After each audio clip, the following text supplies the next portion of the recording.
Ogun government flags off distribution of home gardening tools.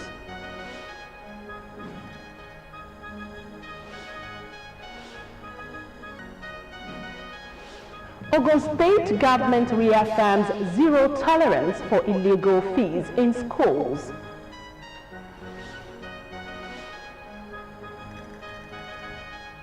On the foreign scene, Ebola transmission declines in Congo's region. Segment of the news, Nigeria to showcase 105 innovations in London to attract investment. Details of these and other stories in the video segment of the news. I am Tunde Olanyo. And from the world of sport, Flying Eagles of Nigeria seek 2025 FIFA World Cup redemption against Saudi Arabia. I'll bring you the details of this and many more when I return. I am Shi Arao. Tongore.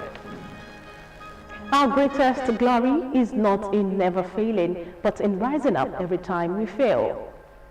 And not to forget that you can watch us live on Facebook at Ogtv and Ogun State Television, YouTube at Ogtv Abeokuta, and on Ogtv website www.ogtv.com.ng/. For the latest news and reports, you can check us on these platforms: X at Ogun TV, Instagram at Ogun State Television, or download Ogtv app on Apple Store and Google Play Store. And now the news. Vice President Kashim Shettima has returned to Abuja after representing President Bola Tinubu at the 80th session of the United Nations General Assembly in New York and high-level engagement in Germany. The Vice President's aircraft touched down at the presidential wing of the Nnamdi Azikiwe International Airport, Abuja, in early hours of Thursday, where he was received by senior government officials. During the week-long engagement, Shettima delivered the President's national statement at the UNGA, calling for comprehensive reforms of the global body. He also advocated Africa's sovereignty over its estimated $700 billion mineral resources and strengthened Nigeria's partnerships with the United Kingdom, the Gates Foundation, and other international stakeholders. In New York, Shettima met with UN Secretary General Antonio Guterres, who commended Nigeria's bid for a permanent seat on the UN Security Council. The Vice President also showcased Nigeria's $200 billion energy transition opportunities to global investors and assured members of the Nigerian diaspora of continued engagement in the Tinubu administration's policies and programs. Justice James Omotosho of the Federal High Court in Abuja has dismissed a suit challenging the Rivers State emergency rule. The suit filed by Belema Briggs and 4 others sought to challenge President Bola Tinubu's proclamation of the emergency. Justice Omotosho ruled that the plaintiffs lacked the legal standing to institute the case. The judge explained that such a case can only be determined by the Supreme Court. The Rivers State High Court in Port Harcourt has struck out a suit filed by members of the Local Government Service Commission. The Commission's chairman, Goodlife Ben, and 5 others challenged their removal by former sole administrator, Ebok Ibas. The claimant, appointed earlier by Governor Siminalayi Fubara, asked the court to declare their removal unlawful and to order reinstatement. However, during Thursday's sitting, their counsel, Kelechi Ubani, announced the withdrawal of the case, calling it a painful but necessary decision. Ubani told the court the decision was made in the interest of peace and progress of Rivers State. The Chief Justice of Nigeria, Justice Kudirat Kekereekun, has said that the process for the appointment of judicial officers in the country now enjoys greater transparency. Justice Kekereekun, who is also the chairman of the National Judicial Council, said this while representing a paper titled Innovations in Judicial Practice, Embracing Change for a Better Future. at the Commonwealth Magistrate and Judges Association Triennial Conference held in Banjul, for Gambia. The NJC and its 108th meeting held between April 29 and 30 approved a landmark policy to publish the names of candidates under consideration for appointment as judicial officers and to invite public input.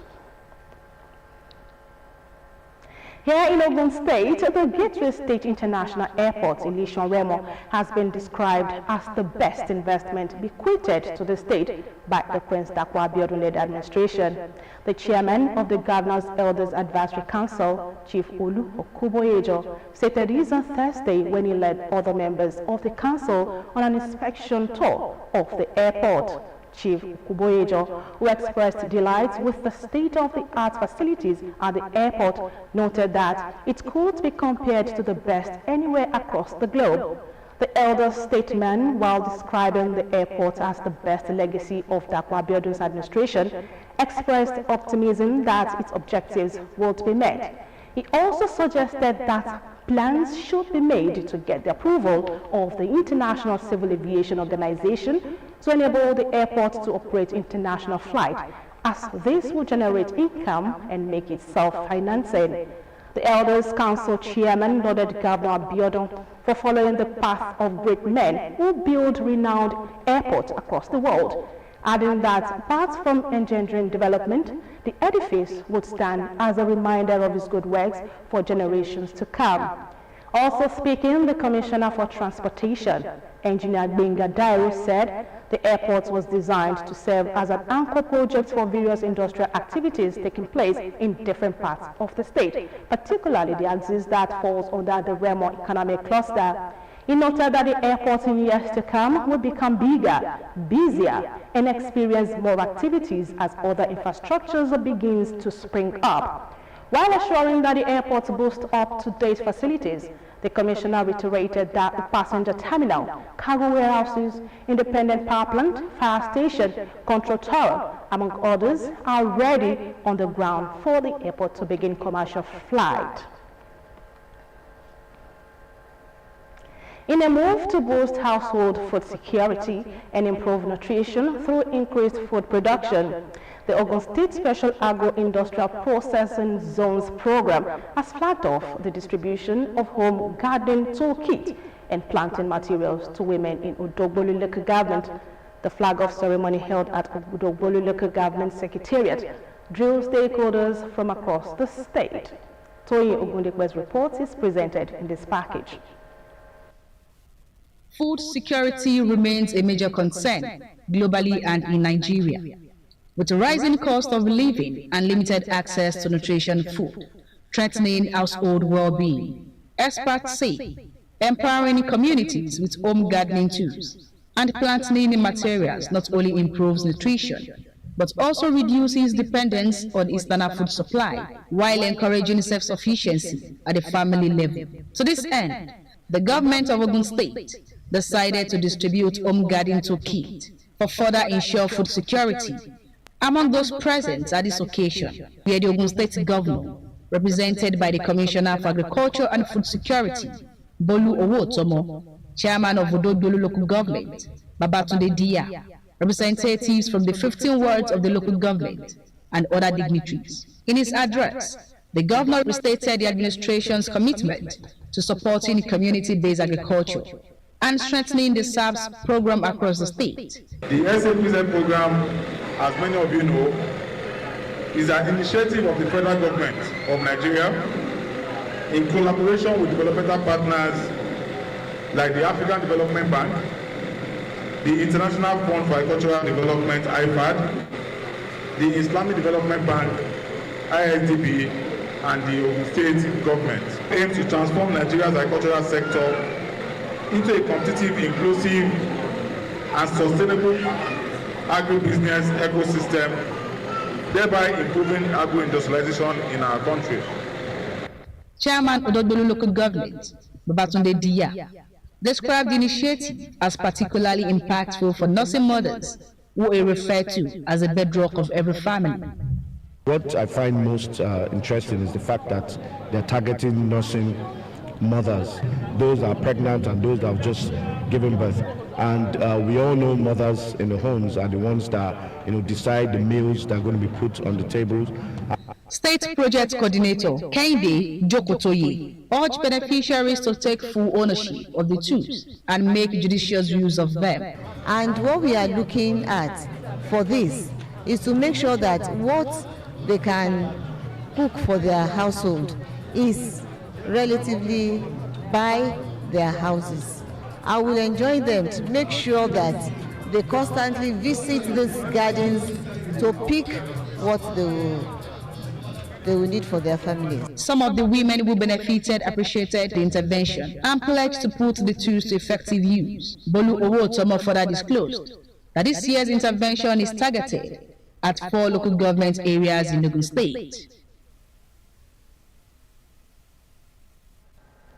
As part of the measures to curb illegal collection of fees in public, primary and secondary schools, as well as to ensure full compliance with the free education policy of the Prince Dapo Abiodun-led administration, the Ogun State government has rolled out strict monitoring mechanisms to include closer collaboration with security agencies and stronger enforcement of the zero-tolerance stance on illegal collections fees. Other measures are meaningful student engagement, orientation programs to re-emphasize the implications of the undertaking signed by the parent and student, and activation of the whistleblower system. The State Commissioner for Education, Science and Technology, Professor Abayomi Arigbabu, who reiterated government's unwavering commitment to providing qualitative free education for all children in the state, explained that the whistleblower mechanism was designed to promptly alert authorities if any school had demanded money in any form as a precondition for student enrollment or participation in school activities. Professor Arigbabu stressed that the present administration remains passionate about making free education accessible to every school-age child in Ogun State, regardless of location, gender, economic background, religion, or political affiliation, as the one that anyone found guilty of contravening the policy would face severe sanctions.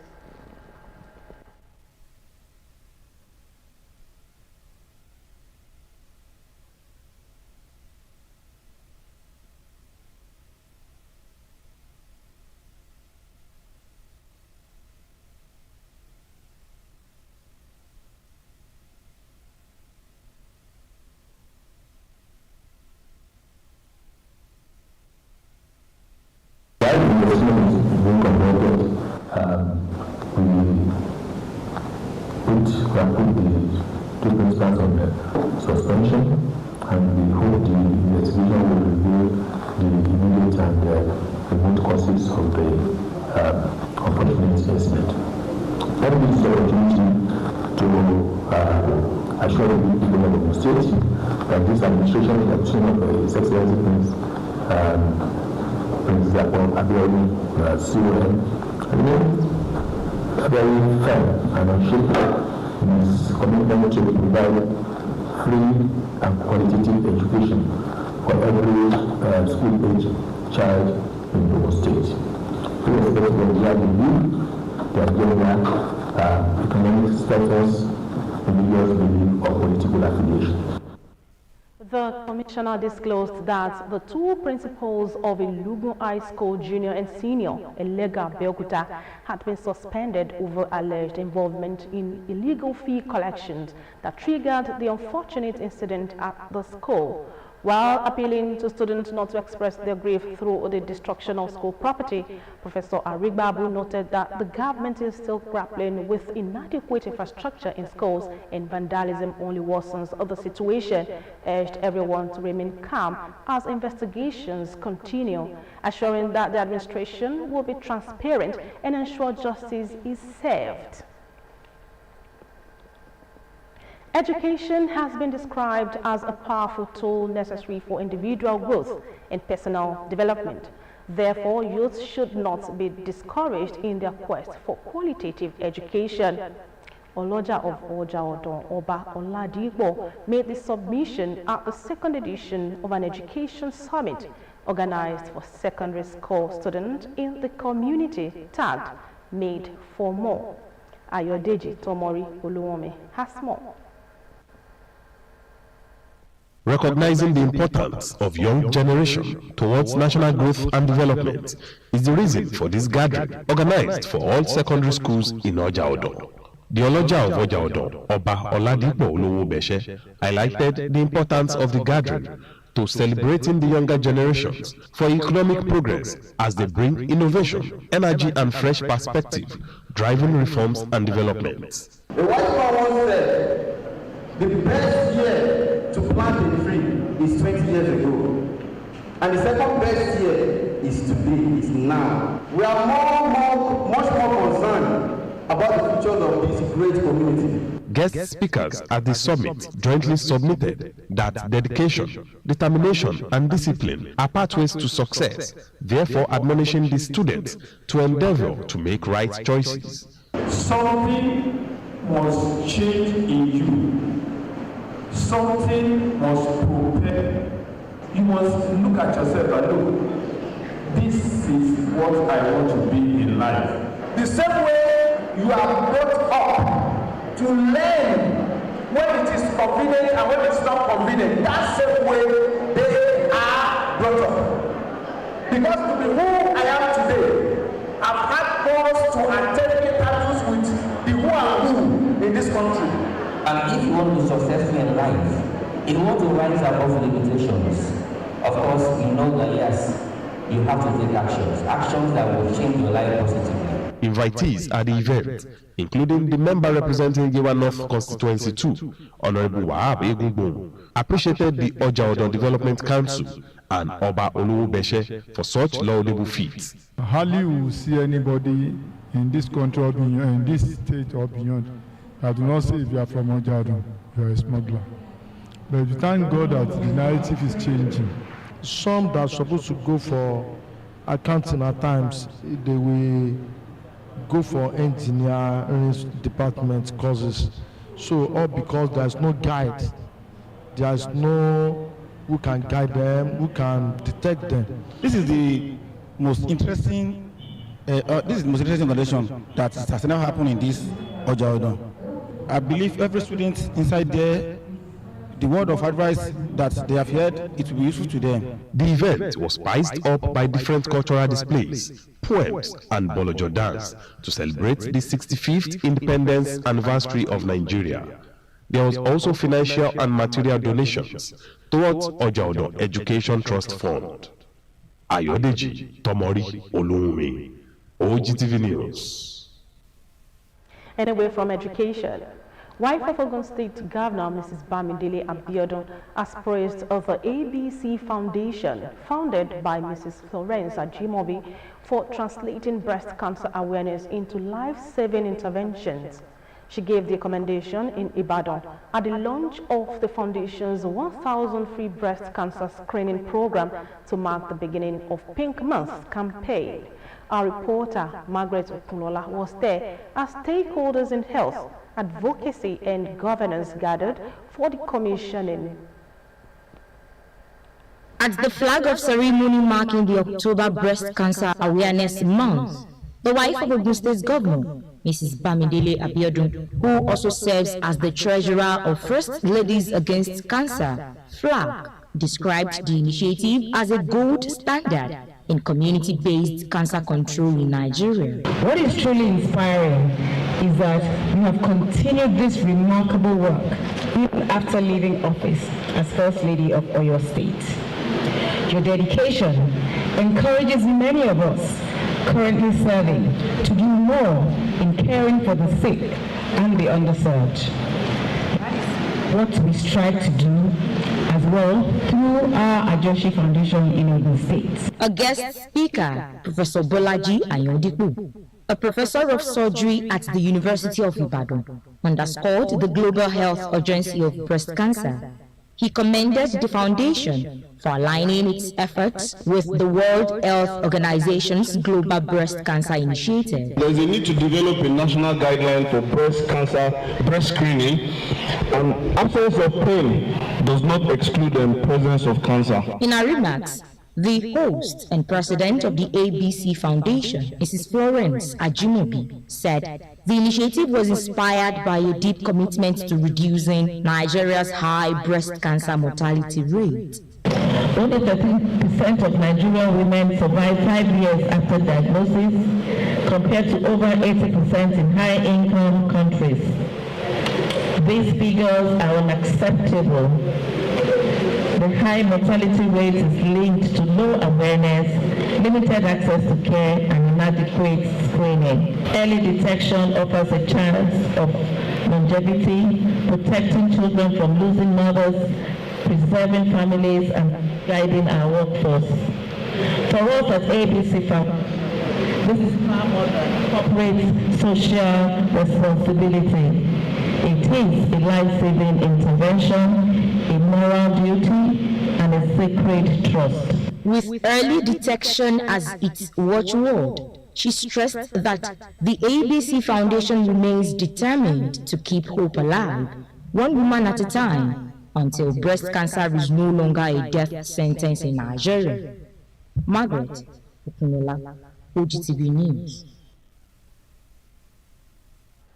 Still ahead, federal government assures of December completion of Abuja Kefi Road project. More news and report after this break.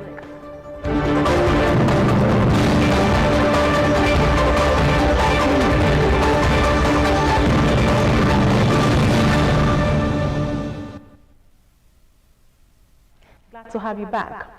As part of activities marking the 2025 NUJ Press Week, members of the Nigeria Union of Journalists Ogun State Council took love and compassion to Ebute Igboro in North local government. The team distributed essential items to residents and donated school materials to pupils, many of whom were visibly excited to receive bags, books, and food items. Chairman of the union, Comrade Wale Olanrewaju, appreciated a donor of some of these items, like Labodi Heritage Foundation. Our reporter, Margaret Okunola, was part of the outreach. Her report.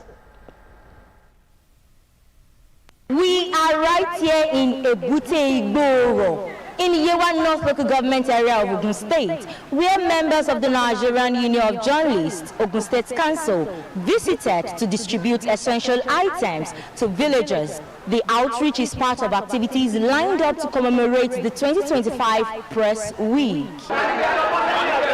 According to the chairman of the union, Comrade Wale Olanrewaju, the outreach is an initiative to show that the pen is not only the sword of the fourth estate of the realm, but also a tool for humanitarian service. People see it from that angle, that pen is mightier than sword.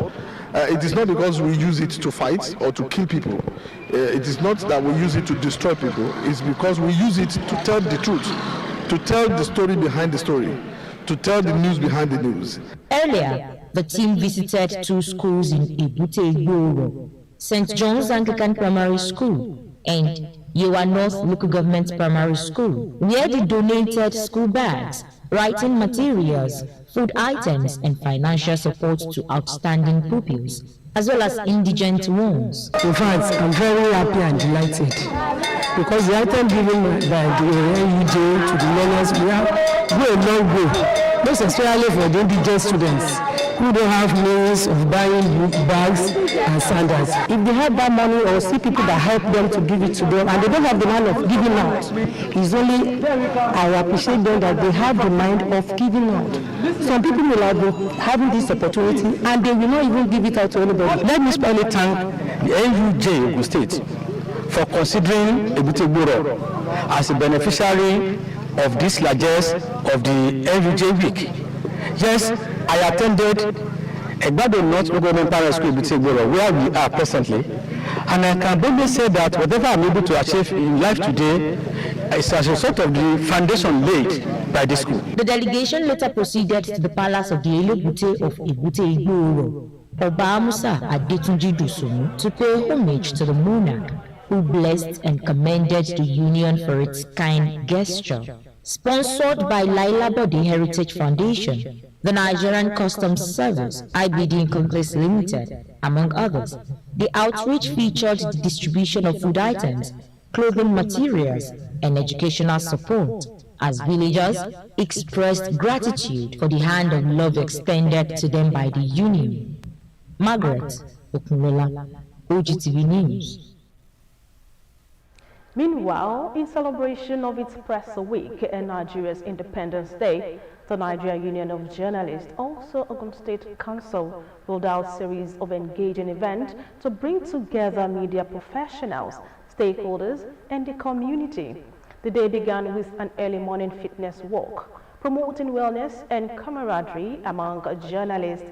It later transitioned into an evening of cultural variety, entertainment, and the popular Asun Night, a platform for relaxation, networking, and reflection on the values of unity and patriotism. The activities underscored the NUJ's role in fostering both professional solidarity and social cohesion. Our correspondent, Nkem Ago, has the details. It was an energetic and colorful morning as members of the Nigerian Union of Journalists, Ogun State Council, alongside friends and supporters, embarked on the NUJ Independence Walk. The symbolic show of unity and wellness coincides with Nigeria's 65th independence anniversary, as well as the continuation of Press Week activities. Chairman NUJ Ogun State Council, Comrade Wale Olariwaju, said the walk is not just about exercise, it's about coming together to celebrate and remind ourselves of the role of media in nation building. This day is for us to interact, to share ideas, to also increase the bonding. NUJ is one, indivisible union. There is no faction in Nigeria Union of Journalists Ogun State Council.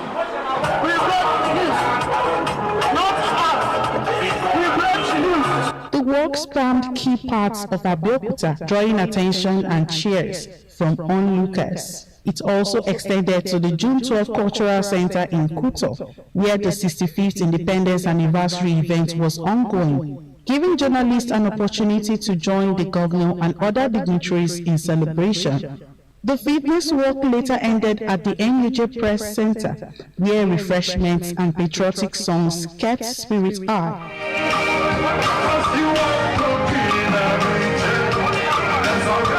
Later in the evening, the Press Center transformed into a lively hub of culture and camaraderie, as journalists conversed once again for the variety and Asun Nights. The celebration showcased Nigerians' rich heritage through music, spoken words, and entertainment.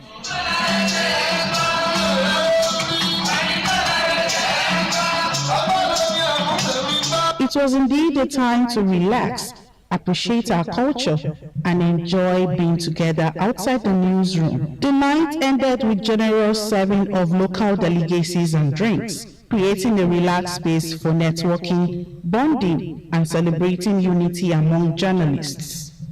Nkem Agu, Ogtv News. Congratulations to Ogun State journalists.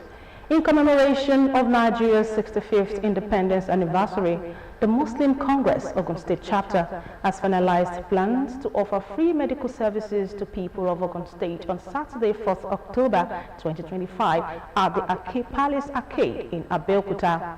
In a statement by the Wali of Ogun State chapter of TMC, Dr. Abdulrazak Ogumoye, the medical services will be carried out by TMC in collaborations with Accurate Medical Laboratory and a community-based organization, the Patriots, and a non-governmental Diamond Foundation.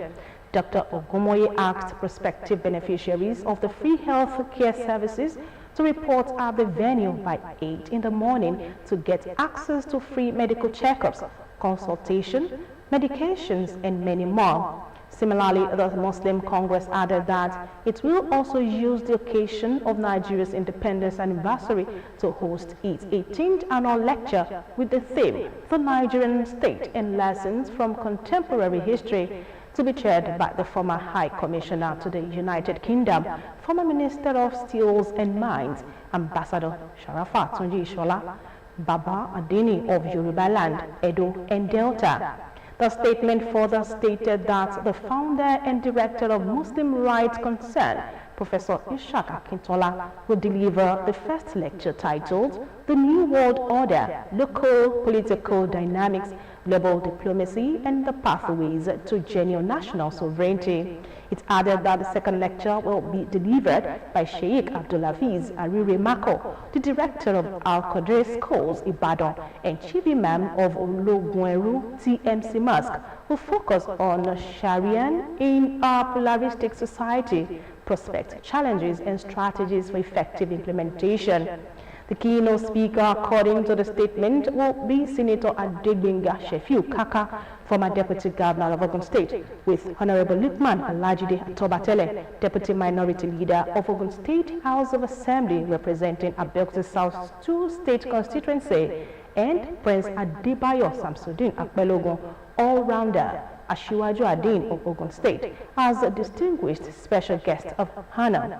The fathers of the day include High Chief Alhaji Sikirulai Latunde Atobatele, the Balogun of Egbaland, Sheikh Iskil Lawal Shuga, Wakilu Muslim of Yoruba Land, Edo and Delta, and Alhaji Kamaldeen Akintunde Esquire, Secretary General of Ogun State Muslim Council. Olowu of Owu Oba Saka Adelola Matemilola has called for a comprehensive policy framework to empower Nigerian women and strengthen their collective action in leadership, governance and development. Speaking at the Ninth Voice of Women Conference and Awards today at the NAF Conference Center, Abuja, Otumba Adejare Adegbenro, who represented the monarch, said legal protection, dedicated funding, and institutional support were crucial to advancing women's participation in nation building.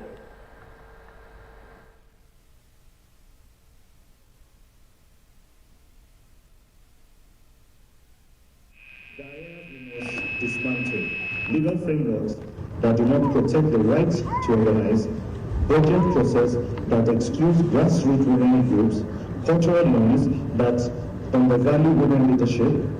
These are not technical oversight, they are strategic failure and they demand correction. The role of thoughts of leaders and institutions. Thought leadership must evolve from commentary to co-creation. Research must inform budgets. Let's move from theory to physical commitment. Narrative must shift. Women are not beneficiaries, they are architects. Platform that we shared, not just in the panel, but in the legislative governance. He stressed the need for a shift in injurious public narratives around women. The conference themed Nigerian Women and the Power of Collective Action was convened by an Ogun State indigene, Tom Okewale Shonaya. It brought together policymakers, activists, and thought leaders to explore strategies for increasing women's influence in governance, leadership, and development. Speakers at the event agreed that harnessing the collective strengths of women could accelerate social progress, bridge inequality gaps, and contribute significantly to Nigeria's economic growth. The Fushengua ruling house will ensure that the process of picking the next Awujale of Ijebuland is not compromised, and the best and eligible candidate is elected. The coordinator of the ruling house, Prince Adetokunbo Yusuf, stated this barely 10 days to the end of the 3-month mourning period for Obasikiru Kayode Adetono. Fowora Adesanwo reports. It was an open meeting for the princes and princesses of Jajara ruling house, Tuwashe ruling house, Bubiade ruling house, and Fushegua ruling house, whose turn, according to the declaration made under 4.2 of the Chiefs Law 1957 of the customary law regulating the selection of the Awujale of Jebuland chieftaincy. There is no dispute with the fact that the Fusegua ruling house is next, but what is in doubt is if the kingmakers will have just one candidate to consider for the exalted throne of the Awujale of Ijebu land, which became vacant following the demise of Oba Sikiru Kayode Adetono. The stool is not for sale, but what we are expecting is that whoever is contesting should be able to support us. So we will expect such applicants to give us whatever support they can afford, but not that we're going to levy anybody. We are not aware of others. We are talking about our own group. Whatever others do, we are not concerned. We are focused and we are facing our own aspect. Professor Fasi Yusuf told the royal houses under the umbrella of the Fusegua ruling house original that throughout the selection period, the Fusegua ruling house will carry original tag for identification of the group from the groups within the family for the desired change to be effected. We have another group. The world is dynamic.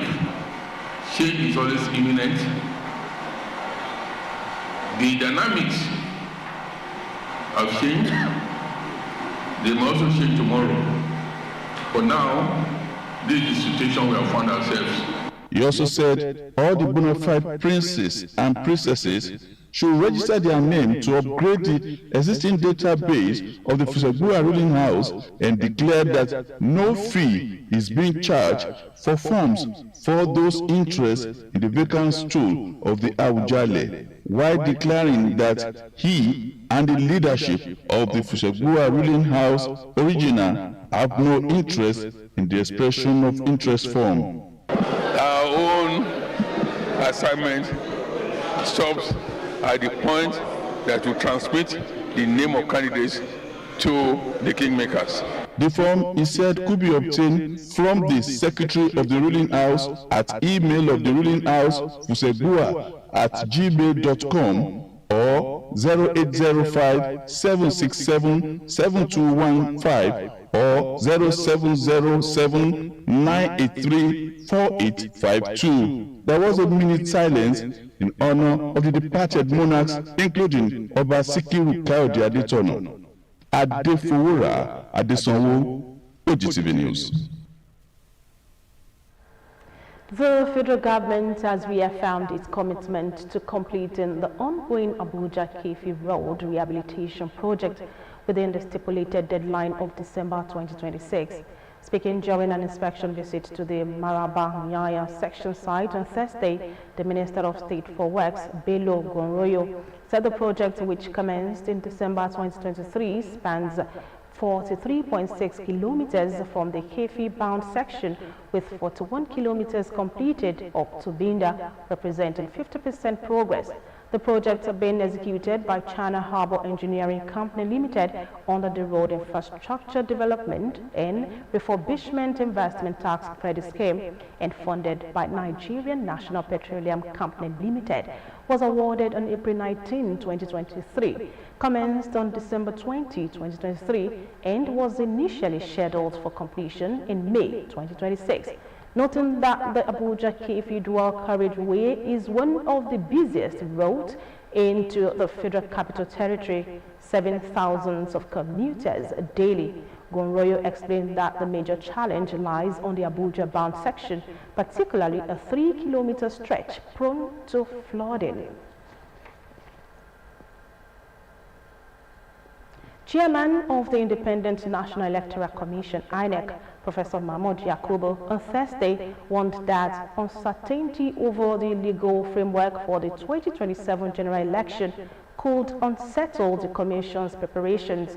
Speaking while receiving a delegation of the European Union Election Observation follow-up mission to Nigeria, Yakub appealed to the National Assembly to expedite action on the electoral reform proposal currently before it. He said the Commission had interfaced with the National Assembly, including a retreat with the Joint Committee on Electoral Matters, Senate and House of Representatives.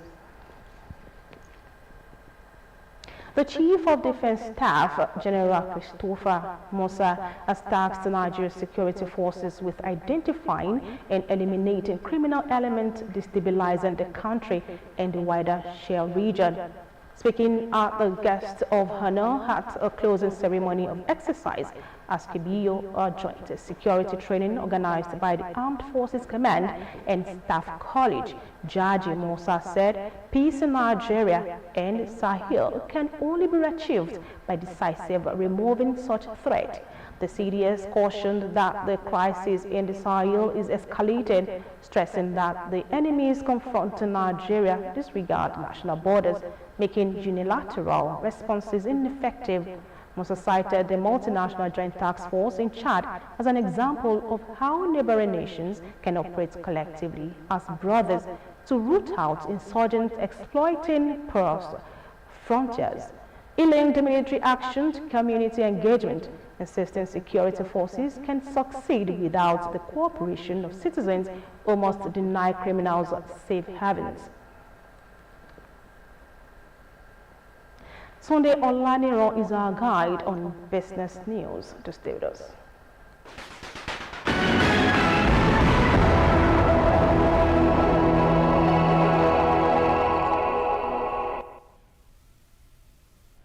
Welcome to the business segment of the news. The National Board for Technology Incubation said Nigeria is ready to showcase 105 innovations in London that will attract foreign investment and provide solutions to some challenges facing humans.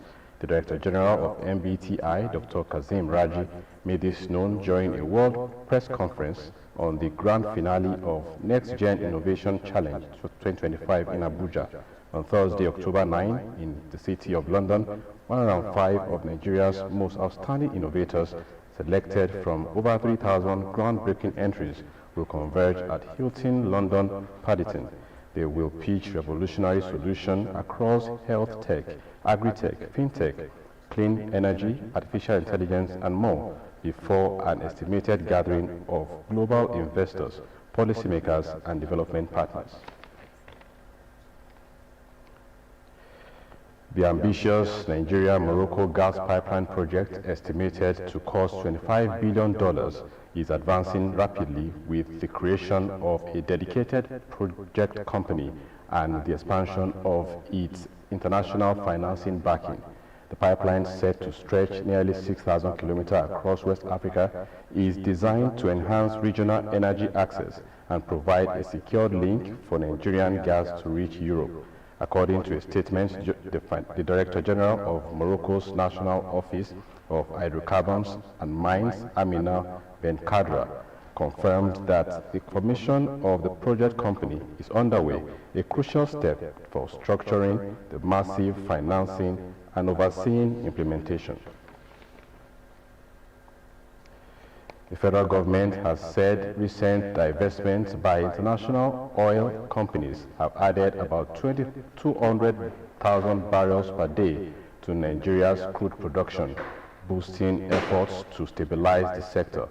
The Minister of State for Petroleum, Oil, Senator Henneken Lokobiri, disclosed this in Cape Town, South Africa, while delivering a keynote address on behalf of President Bola Tinubu at the Africa Energy Week.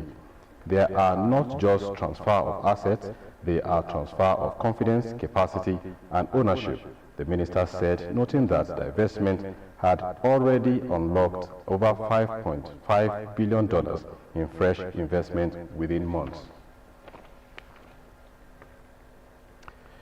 Nigeria's oil and gas production dropped sharply during a brief nationwide strike by the Petroleum and Natural Gas Senior Staff Association of Nigeria, Pengasen, which ended on Wednesday after government-mediated talks with Dangote refineries. The strike, which began on September 28, was triggered by dismissal of some workers of the Dangote refineries, Africa's largest crude processing facility with a capacity of 650,000 barrels per day. The Nigeria National Petroleum Companies Limited's Group's Chief Executive Officer, Bayo Ojulari, informed regulators that the industrial action led to significant production deferment and projected revenue losses from missed crude lifting and reduced gas sale. And lastly, on the business segment of the news, Nigeria's financial system recorded notable shift in August 2025, with broad money M3 expanding even as government borrowing dropped sharply by 25.74 year-on-year. According to the Central Bank of Nigeria, M3 rose to 109.52 trillion naira, largely driven by stronger quasi-money balances and increased foreign assets, signaling growing liquidity in the system. The growth in money supply was powered by quasi-money, which surged to 80.21 trillion naira. A household and a firm increasingly sought interest-bearing deposits and persistent inflation, a tighter monetary condition. And that's it on the business segment of the news. Over to Bola.